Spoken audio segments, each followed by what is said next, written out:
আসসালামু আলাইকুম। আমি খুব অসুস্থ, আমার ঠান্ডা জ্বর এবং গলা দাবা। কথা ভালো না লাগলে একটু স্যাক্রিফাইস করবেন বন্ধুরা।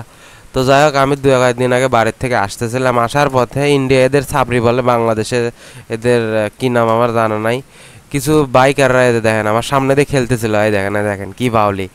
মানে এরা আমার সাথে খেলার চেষ্টা করতেছিল, তিনটা বাইকার, ফিজার, এফজেড, তারপরে পালসার। এরা এরা নাকি R15-এর সাথে খেলবে।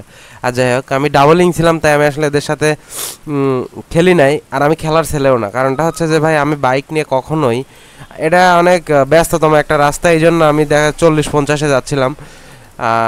চাটমোহরের এই রাস্তাটা অনেক ব্যস্ত রাস্তা, আপনারা দেখে হয়তো বুঝতে পারতেছেন।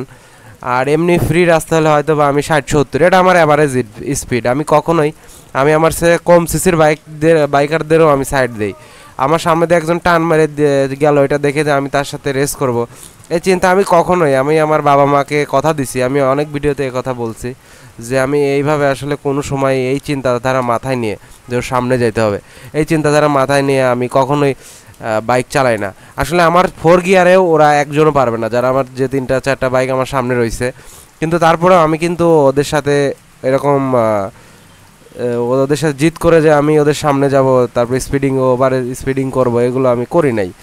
আর এটা আমি ভিডিওটা এই জন্য করলাম, এটা আপনারাও কখনো করবেন না ভাই। কারণটা হচ্ছে যে একটু আগে গেলে হয় কি হবে, কিন্তু বাই চান্স যদি আপনার কোনো অ্যাক্সিডেন্ট হয়ে যায়, তাহলে কিন্তু মানে বাকিটা তো আপনারা সবাই জানেন। ভিডিওটা যারা বাইকার তাদের উদ্দেশ্যে আর কি করা। তো আপনারা সবসময় রাস্তায় সর্বোচ্চ সতর্কতার সাথে বাইক রাইডিং করবে। এরকম থাকবে কিছু ছেলেপেলে আছে উঠতি বয়সী, এরা আসলে লাইফের মূল্য এখনও বোঝে না, এরা এইভাবে বাইক চালাবেই। এই আপনাকে সব কিছু দেখে সতর্ক থেকে বাইক রাইড করতে হবে এবং সুন্দরভাবে জীবনযাপন করতে হবে। সবাই ভালো থাকবেন, সুন্দর থাকবেন। আসসালামু আলাইকুম।